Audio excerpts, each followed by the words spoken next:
안녕하세요. 오늘 사연은요, 새롭게 조직을 맡은 팀장님의 사연입니다. 어떤 조직을 새로 맡았는데, 이 조직이 과거 몇 년 동안 좀 잘 안 되어 왔던 조직인가 봐요. 네. 성과가 별로 좋지 않은. 그래서 와서 팀장께서 이런저런 시도들을 해보고 싶은데, 팀원들이 전부 나서서, 그거 안 되는데요? 해봤는데요? 이런 얘기를 한다고 하시네요. 이럴 때 팀장으로서 어떻게 해야 될지.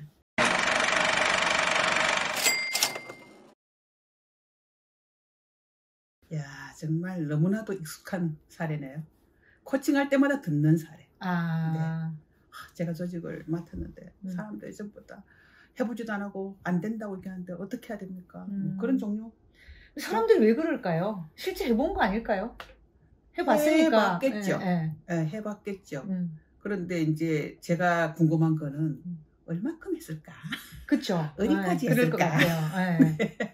아마 그 부분을 한번 봐야 되겠죠. 얼만큼 어디까지 했을까? 아마 새로 오신 분이 그 부분을 포커스하고 얘기했겠죠? 그렇죠. 그죠? 네. 그럼 이분이 해야 될 일은 네. 일단 시도했던 것에 대해서는 인정. 네. 그렇지만 얼만큼 어디까지 했는지에 대해서 한번 들여다 봐야 되겠네요. 그죠? 네, 그건 이제 좋은 방법인데 아마 이제 그 조직 운영하면서 해보셔서 알겠지만 그렇게 접근해 들어가면 사람들이 굉장히 보수적으로 바뀌어요.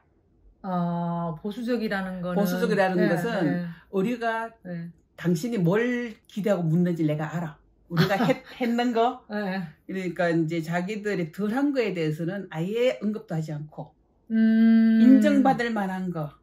자기 수고만 나열하거든요. 이렇게 잘 했는데도 또 불구하고 이렇게 얘기를 하고 싶어 하거든요. 그러니까 그동안 뭘 하셨나요를 묻는 거는 제가 보기에는 그닥 생산적이지가 않더라고요. 그렇구나. 상사가 볼 때는 매우 궁금하고 그걸 한번 짚으면 분명히 거기서 새로운 어떤 대안을 찾을 수 있을 것 같은 느낌이잖아요.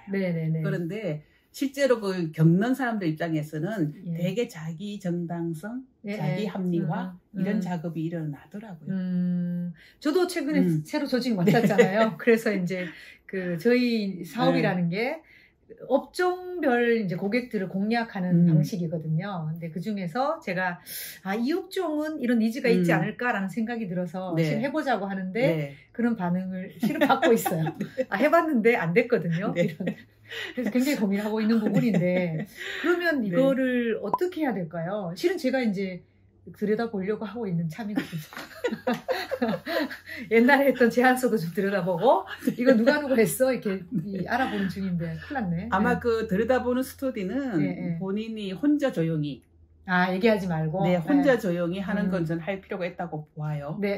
이제 그걸 들여다보시면 뭘 알 수가 있는가 하면 현 조직 구성원들의 역량이라고 할까? 태도라고 할까?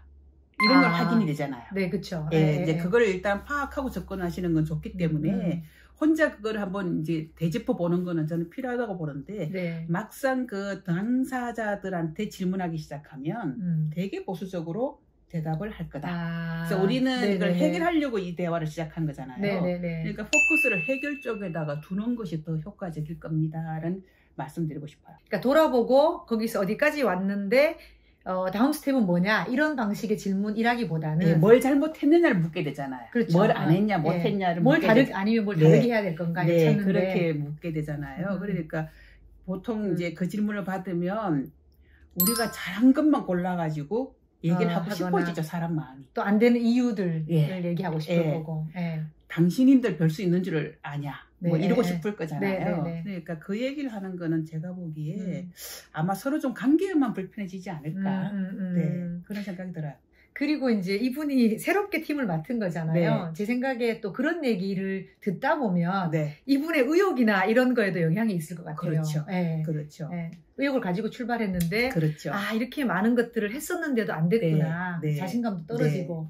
그래서 저는 보통 한 조직을 새로 맡았으면 최소한 한 1, 2개월은 기존의 고객의 어떤 성향, 그 다음에 우리 조직 구성원들이 고객 관리를 했던 아니면 영업 방식 같은 것들을 조용히 혼자 스터디하는 건 꼭 필요하다고 봅니다. 그 다음에 이제 한두 달 스터디를 끝내고 보니 리더로서는 내가 좀 뭐랄까 자신감이 좀 생기는 솔루션, 방법론 이런 것들이 또 떠오르잖아요. 새로운 시각으로 보기 때문에. 그러면 저는 이제 리더로서 거기에 대해서 좀 확신을 가지고 나는 이걸 한번 해보고 싶습니다. 이걸 좀 해봐야 될 것 같습니다라고 아예 결론적으로 그 할 일을 정하는 것. 네네네. 그건 이제 리더가 할 수 있는 일이 아닐까 싶어요. 네네네. 네.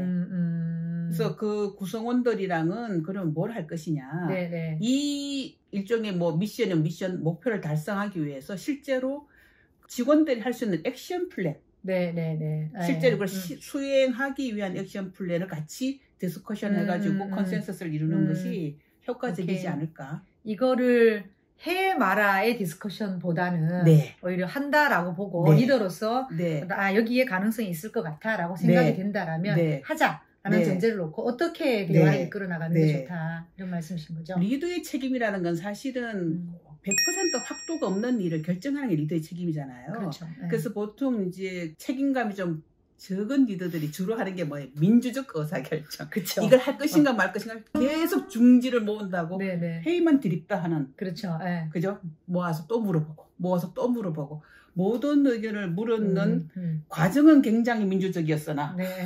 책임은 누가 지지? 그러니까 결론을 못 내는 경우도 많아질 네. 것 같아요. 그러니까 네. 바빠 죽겠는 직원들 입장에서는 도대체 이 회의를 도대체 몇 번씩이나 더 할 것인가 이런 게 있잖아요. 그러니까 네. 내가 정말 책임 있는 리더라면 네. 이 방법으로 가야 될 것 같습니다. 결론은 내가 내주고 이 결론이 실현될 때 무엇을 할 것인가는 실현시킬 사람들하고 같이 협의하는 게 맞죠. 네, 네. 그럴 것 같습니다. 이분 팀장님을 이제 조직에서 새롭게 임명을 한 거잖아요. 네. 한 이유는 제 생각에도 네. 잘 안 돼 왔지만 이 새로운 팀장을 통해서 변화를 이끌어내고자 하는 건데 이분이 와서 하는 일이 계속 과거에 뭐 해봤고 왜 안 됐고 얘기를 반복하다 보면 네. 한치도 앞으로 나갈 수 없다. 이제 이렇게. 네. 네. 그리고 그 과정에서 네. 대체적으로 이제 조직 구성원들이 받는 경험은 뭔가 하면 왜 새로 오신 분이 그동안에 우리 수고를 이렇게 평회하지? 왜 우리가 수고했던 것이 별것 아닌 것처럼 취급하지? 네네. 그렇게 상처받는 경우도 많이 봤어요. 이 상사가 상처 줄 생각은 정말 없었던 거죠. 정말 문제가 뭔지 정확하게 알고 다 이제 솔루션을 찾으려고 질문한 건데 질문하다 보면 이제 지적이라는 게 자연스럽게 과거에 어쨌어. 네. 그러니까 기존 구성원들은 되게 그 부분을 상처를 받는 경우를 정말 많이 경험을 했어요. 그러니까 이제 상처를 주지 않을 목적도 있고, 그 다음에 실제 이걸 우리 생산적으로 풀어간다는 쪽에 초점을 둔다 그러면, 네. 과거를 묻기보다 미래를 설계하는 것이 더 맞을 것 같아요. 네. 중요한 포인트 같습니다. 네. 이제 어떤 방식으로 결국은 커뮤니케이션 하느냐의 그렇죠. 문제이겠네요. 그죠? 네. 어떤 이제 접근, 그게 중요한 거죠. 네. 이게 이제 이분 사연 같으면은 이제 과거에 어떤 일을 해봤던 경험들 또 더구나 잘 안 됐던 경험들 때문에 직원들이 이렇게 반발하는 경우인데 실제로 조직을 운영해 보면 이렇게 새롭게 이렇게 조직에 임명돼서 간 경우가 아니더라도 많은 사람들이 안 돼 이런 얘기들을 많이 하는 것 같아요. 그래서 약간 조직으로 조금 앞으로 나가려면 조금 운영에 있어서 조금 더 긍정적인 얘기를 하게끔 만드는 그런 조직적인 룰 세팅 이런 것도 좀 필요해 보여요. 문화 세팅 같은 거. 그렇죠.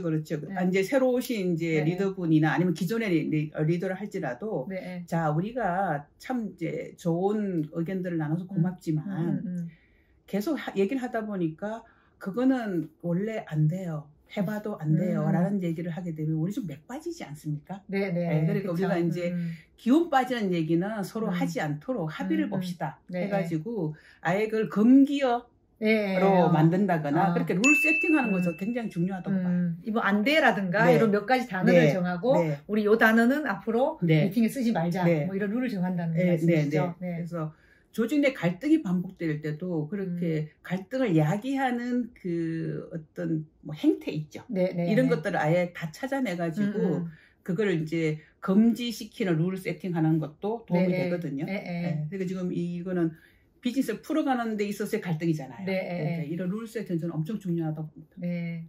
결국은 리더의 역할이라는 게 문화를 만드는 건데 그럼요. 어떤 새로운 일에 대해서 도전적이고 긍정적인 문화를 만들고 그걸 위해서 어떤 그런 룰 세팅을 하는 것도 중요하다 이런 말씀인 것 같아요. 그래서 이분 오늘 사연 주신 팀장님 아무리 과거에 우리가 뭔가를 했더라도 실은 우리를 둘러싼 환경 자체가 변하는 거기 때문에 네. 변화를 드라이브하는 거는 옳다라고 확신을 좀 가지시고 그렇죠. 일을 추진하시면 그렇죠. 좋을 것 같습니다. 네. 그래서 조직의 변화의 그 저항에 대해서도 네. 조금 더 네. 과거를 돌아보는 것보다는 또 미래지향적인 접근을 하신다면 네. 아마도 이 새로운 자리에서 리더로서 새로운 좋은 성과를 네. 낼 수 있을 거라고 생각이 됩니다. 자신 있게 나아가시기 바랍니다. 네, 응원합니다.